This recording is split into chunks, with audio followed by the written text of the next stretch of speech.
Halo sobat semua, siapa sih yang sudah tidak kenal dengan Gubernur Jawa Barat ini? Beliau bernama Deddy Mulyadi atau sering disebut dengan KDM.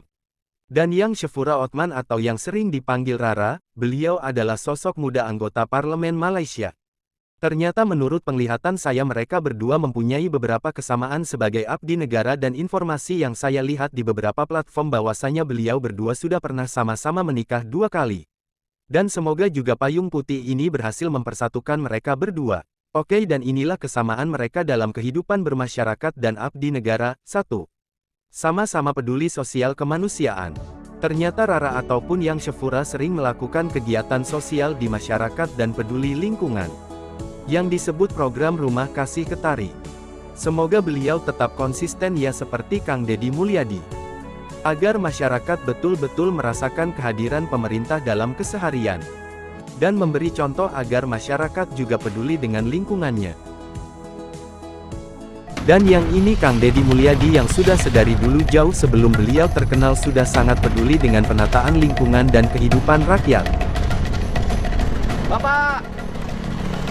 Waduh! Ini sekeluarga tinggal di sini sama anaknya. Sore ini saya coba jalan-jalan ke area TPA Sarimukti, menyusuri rumah-rumah yang kumuh, yang penuh dengan lalat, dan ibu ini belum punya beras. Kenapa ibu belum punya beras? Belum punya uang sehari, ibu dapat berapa di sini? 20.000 paling gede. Cuma 20.000, paling gede 30.000. Ini dapat ayam apa ibu? Ayamnya dari mana bu? Dari sampah. Dari tempat sampah. Ayam di tempat sampah, dari pasar atau dari rumah, oleh ibu dipungut oleh suami. Terus mau dipasak. Ibu mau masak ayam yang dipungut dari tempat sampah. Ayam sayur. Iya. Ya, ini keadaannya, dan rumah-rumah di sini kumuh. Nanti dalam waktu tidak terlalu lama ini semuanya akan saya rapikan, bereskan, dan nanti rumah-rumah kumuhnya akan ditata karena mereka kerjanya di sini. Saya cariin tempat. Beli beras.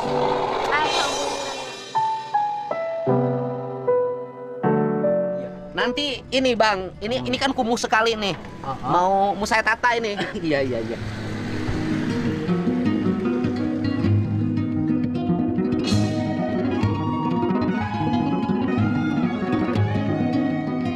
Pak Agung, ini di yang kalau jalur jalan yang Sarimukti kan jalan provinsi ya? Sarimukti di mana? Sarimukti Pak, TPA provinsi, TPA. Bandung Barat. Ya. Cipeney. Mohon. Jadi Cipeney kemudian nanti lurusnya langsung ke Cianjur Pak. Mohon Pak, arah Bandung ya. Ya, jalur provinsi kan garisnya beda, putih-putih 3. Ya. Itu di depan TPA Sarimuktinya kan kumuh sekali, drainasenya juga sangat buruk ya. Coba besok yang UPTD yang menanganinya suruh turun ke sini. Bawa mobil-mobilnya dirapihkan dan nanti rumah-rumahnya mau saya tata ya. Siapa? Ya, kumuh pisan ya. Ya. Hari ini saya fokus menyelesaikan berbagai konstruksi yang salah dan harus dibenahi. Mohon doanya dan sabar, karena yang rusaknya juga orang lain, yang memperbaikinya harus kita bersama. Ya.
Dan yang kedua, mereka berdua sama-sama berjuang menyelamatkan generasi muda.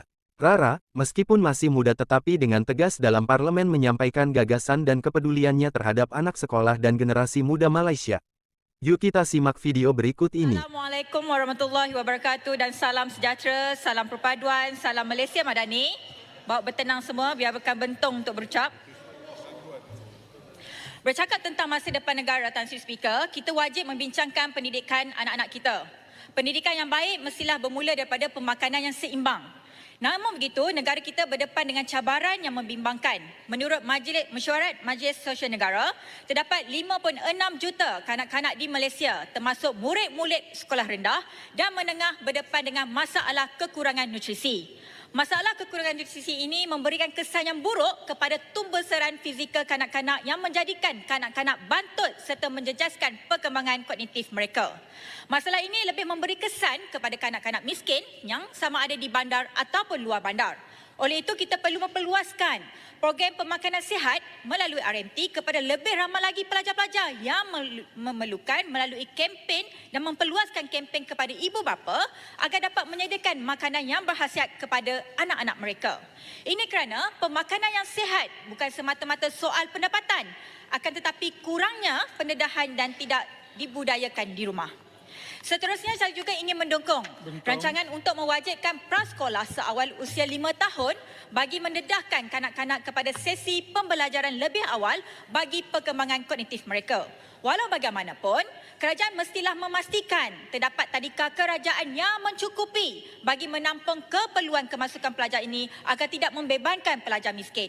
Sekolah juga memerlukan infrastruktur dan fasiliti yang mencukupi bagi mendukung aktiviti sekolah. Pelajar juga memerlukan tempat untuk bersukan dan beriadah agar dapat memastikan perkembangan fizikal dan mental yang seimbang. Oleh itu, saya memohon agar pihak KPM dapat memasukkan di dalam rancangan Malaysia yang ke-13 untuk menyediakan padang sekolah kepada sekolah-sekolah yang masih belum mempunyai padang sekolah yang sempurna ataupun baik. Contohnya di Bentong seperti SK Sri Layang dan SMK Sri Layang bagi manfaat pelajar dan guru. Silakan. Dan yang ini Kang Deddy Mulyadi, meskipun banyak mendapatkan kontroversi tapi beliau tetap berusaha merubah mindset dan menyelamatkan Jabar demi anak-anak istimewa dari Jabar. Bandung Barat. Orang tuanya kerja apa?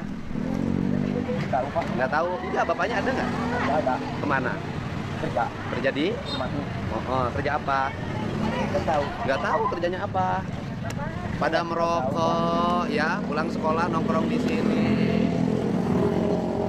SMA Cibene ya, kita bangun sekolah tuh susah, bikin kalian sekolah itu susah, harus dibully banyak orang. Yang sekolahnya yang bener ya. Ayo. Kalau masih sekolah menggunakan motor dengan knalpot brong, namanya aku cari, kamu nggak bisa naik kelas. Dan di sini hendaknya kita sebagai orang tua juga harus mendukung dan lebih berpartisipasi. Pak Kadisdik, tolong dikoordinasikan dengan kepala sekolah SMA 1 Cipendei. Satu, itu anak-anak pakai motor tidak berhelm, ya. Yang keduanya, mereka pulang sekolah nongkrong di warung, merokok, bergerombol. Kepala sekolahnya koordinasikan dengan jajaran TNI Polri, ya, untuk dibenahi manajemen ini, ya. Pengen orang anak-anak Jabar itu bukan hanya pinter akademik, tetapi mentalnya terbentuk Pancawaluya itu, bukan hanya teori. Anak-anak nongkrong di perempatan, merokok. Saya kan tukang keliling, Bu. Jadi saya tahu peristiwa. Jadi kenakalan sekarang itu jangan dipahami sebagai kenakalan yang bersifat spontan, tapi sebuah gerakan yang terstruktur dan terorganisir.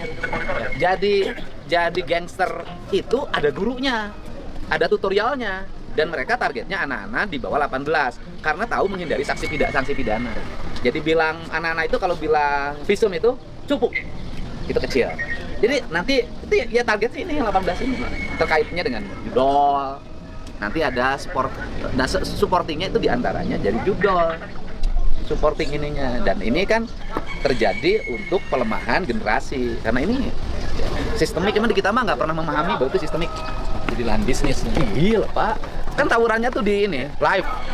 Nanti orang janjian nih, janjian diposting di Instagram. Kita bertemu di sini. Bawa celurit. Ya, pakai.